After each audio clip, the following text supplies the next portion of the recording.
Welcome to Voiced. Today's post is from subreddit Pro Revenge by MNWNM, and it is about a long-awaited reckoning that unfolds over decades, involving betrayal, determination, and a meticulously planned revenge against a family member who took advantage of their father. Hell hath no fury like me, Scorned. This story starts 31 years ago, but the revenge part was pure serendipity that began 2 years ago. I'm going to shorten most parts because it's a crazy ride, but I'll be happy to answer any questions y'all have. I learned a fuck ton on this journey, and part of the reason for this write-up is to share that with others. The beginning. In 1990, when I was just out of middle school and my sister was still in elementary, my dad met his third wife at the only gas station in our town. They soon moved in together, and my dad abandoned us in our basement apartment to live on a shanty houseboat that didn't run to live with her. He would show up every other week and give me $40 for groceries.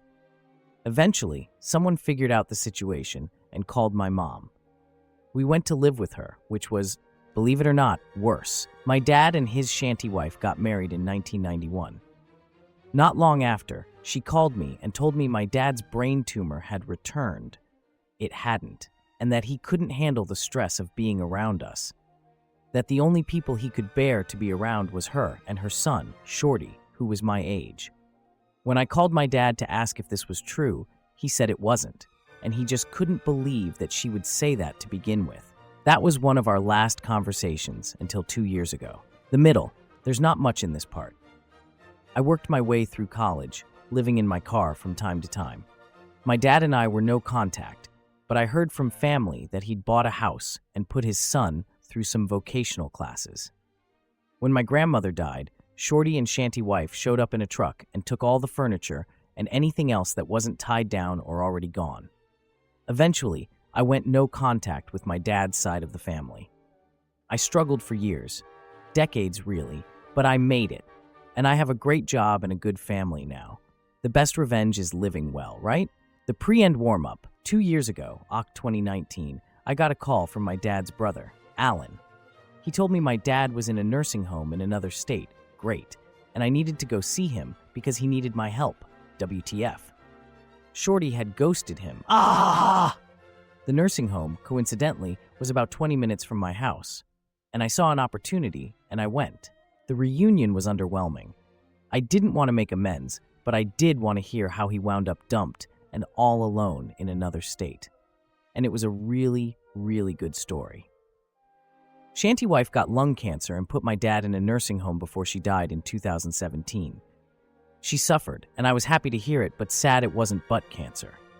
Shorty became his power of attorney, POA, when she died, and had been visiting my dad, living in my dad's house with his 2 children, and taking care of my dad's affairs since his mom died. But now he was MIA, and my dad was worried about him. He asked me to drive the hour and a half to his house to check on everything. That's all he wanted. He never even asked me how I had been. I agreed to go, I think out of morbid curiosity. I'd never even been to my dad's house. I did want to see where he lived with his real family for 30 years. I wanted to see what could have been my life. It was 50 shades of fucking awful. The grass hadn't been cut all summer. You couldn't get to the front door for the overgrowth. There were 3 pickup trucks in the yard. 2 were full of trash. Cabs and beds and back seats, just trash. Mail, clothes, paper, shoes, garbage bags. I couldn't understand it. My dad's handicapped modified SUV was on 4 flats and full of garbage too. I didn't have a key, so I just walked around. From what windows I could look through, the inside was in shambles and hoarded to hell. On the front and carport doors were dozens of notices from the city that they were going to condemn the place. The carport was also hoarded. Boxes and boxes stacked on each other, most rotting from the rain. The yard was full of garbage. Broken Christmas ornaments, more shoes, rusted tools, old toys. There was a letter in the mailbox notifying him that since the house was abandoned, mail would not be delivered anymore. That night, I Googled powers of attorney and how to use them. I went back the next day and showed my bedbound dad the pictures on my phone. He vowed to beat Shorty's ass, then asked me to help more. I told him I would, but he'd have to sign power of attorney over to me. All of it, durable, financial, and medical. If he didn't, he could figure this crap out by himself. He agreed, so I set about finding a lawyer who would drive to another state and do the paperwork in the nursing home. Bless that lawyer for being so good at his job, because all I did was tell him what I knew, and he put together a beautifully bulletproof POA. It was full of stuff I didn't even know I would need. He also filed the paperwork to revoke Shorty's POA, and now I'm unstoppable. We're from a small rural town, and it's the kind of creepy landlocked place that no matter how long you've been gone or how far away you've been, when you go back, you'll see someone you know, even if you don't know you know them. It's like playing 7 Degrees of Everybody, all the time. It's suffocating, but it can also be helpful. The beginning of the end. I got to work the next morning. I didn't know how scorched the earth would be when I finished, and I didn't want Shorty or anyone from his prolific, inbred family trying to find me, so I made sure nothing I did had my name on it. I opened a Google account for my dad and got a Google number. I opened a P.O. box for him in his town. I put in a mail forwarding notice. I pulled his credit report. I took the POA to my dad's small-town bank, changed the address on his accounts, and got new account numbers. I requested copies of every transaction back to the day Shantywife had died, about 13 months worth. I had to go to the main branch, 2 hours from my house, the next day to pick the records up. I sat in the lobby all afternoon going through the account. I cornered a service rep and got a crash course in his debits and deposits. This is when I figured out the extent of Shorty's staggering stupidity. My dad got about $5,000 a month in disability and Social Security every month. Twice a week, Shorty was going into a branch and withdrawing cash, all of the cash, for 13 months. And every time he did it, as the POA, he had to sign a form stating that he was acting on behalf of my dad, and that form was notarized by the bank. I went through every withdrawal and got the bank to confirm that every one of them was made by Shorty. Then I went to the house and called a locksmith. I knew it was bad, but I had no idea what was waiting for me there. He got the first door open, and the stench rolled out like a fog bank. We both gagged. 2 locks later, I was so embarrassed by what he had to see and smell, I gave him a $60 tip, and, with shiny new keys in hand, I called the cops. I told them I was POA for my dad, was checking on his house, and there were 3 vehicles there that didn't belong to him.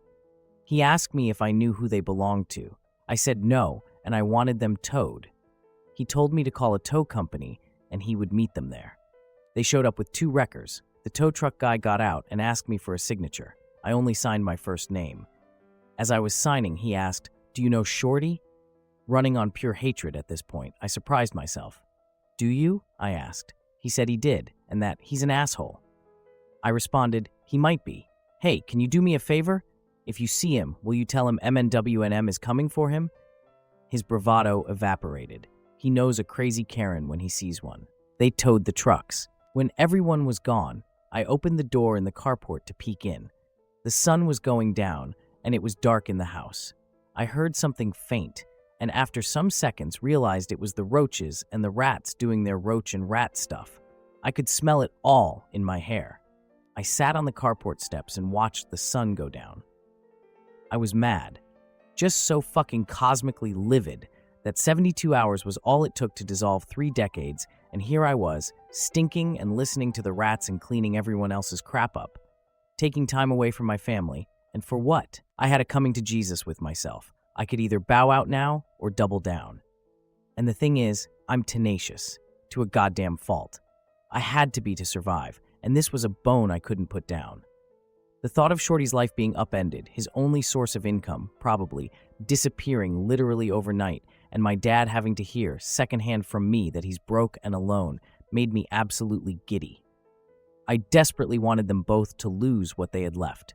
So I decided I was going to triple dog down. That night, I Googled restraining orders, and it was surprisingly easy to get one. I went to the courthouse in my hometown, went to the clerk's office, and told her I needed a restraining order. I filled the form in at a rickety little table while I was there. I wasn't prepared to see a judge that day, but she took the form and said, "Okay, I'll see if the judge is still here."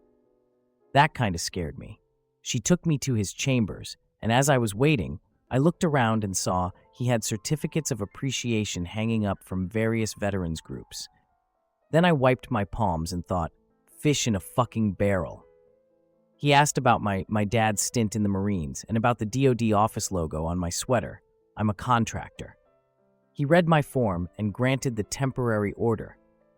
I would have to go back for the permanent one, where Shorty would be able to argue against it. Then I went home and Googled biohazard companies and elder abuse statutes in my state.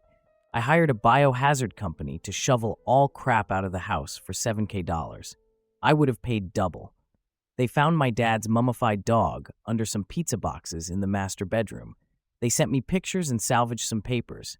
Shorty was served during this time, and a hearing was set. I got to work collecting and documenting shit.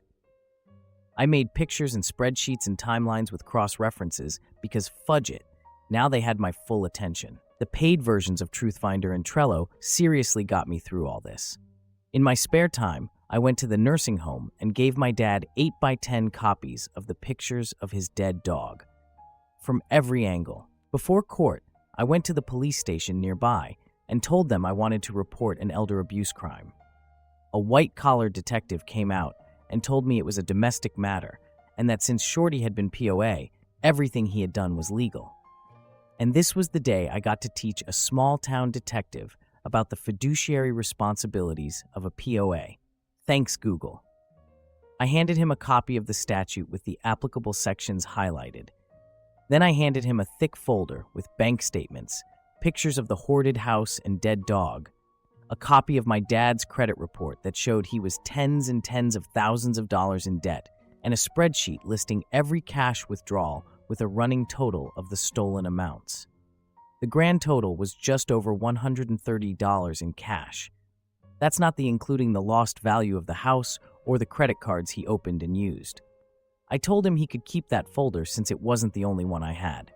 Then I told him I would wait for a case number, and I sat down. He came back about 30 minutes later and apologized, said I had a case, and gave me a case number. Then I headed over to the courthouse.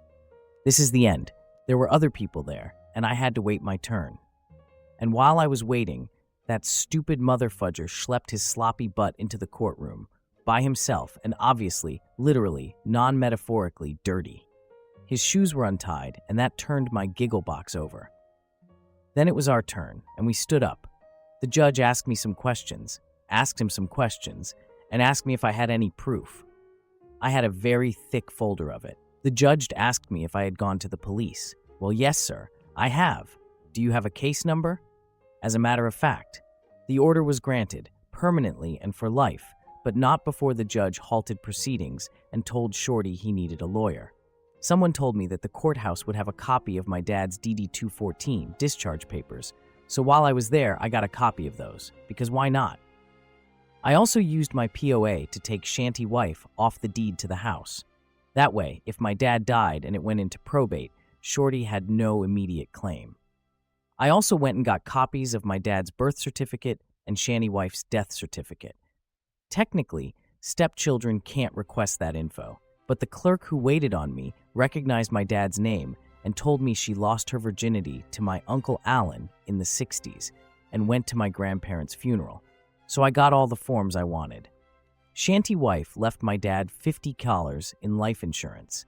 About $35K of that was left since Shorty was spending my dad's money and not his mom's. So I opened an Ally account and transferred every penny over. Then I set up recurring transfers for the monthly deposits.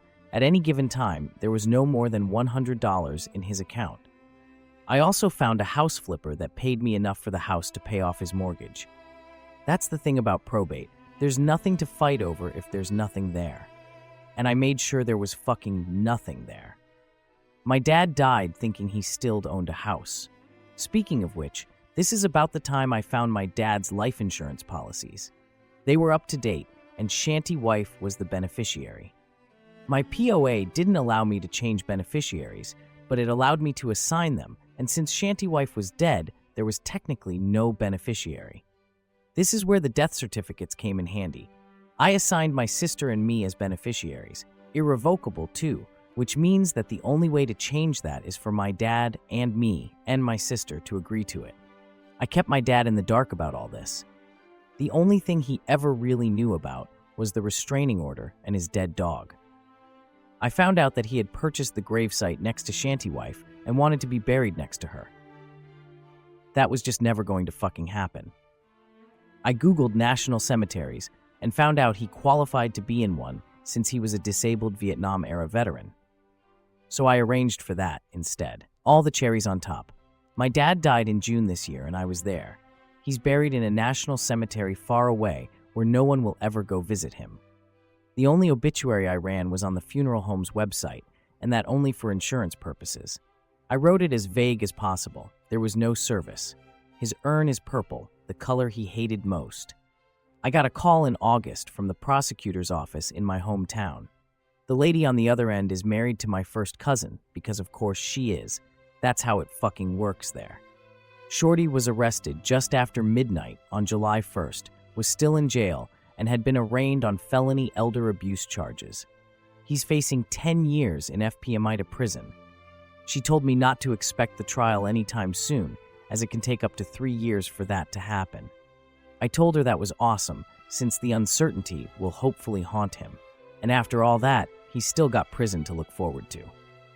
He lost his kids. He lost his dad. I'm spending his mom's cancer money. He lost his free house and trucks. He has no credit and will never be able to get any sort of decent job, and will, hopefully for a long time, not be able to find a decent place to live. And I sleep like a fudging baby. Wow, what a whirlwind of a story. This person's journey through neglect and betrayal to ultimately reclaiming their father's life is both heart-wrenching and empowering. It's incredible how they navigated such a tumultuous family dynamic to not only expose the wrongdoing of their father's alleged caretaker, but to ensure their father's story doesn't end in tragedy. It really puts into perspective the lengths one will go to for accountability and justice. What do you think about their approach? Was it justified to take such drastic measures, or do you believe there might have been another path? I'd love to hear your thoughts. Thank you for listening to today's episode of Voiced. If you enjoyed daily, high-quality stories, please like and subscribe to show your support.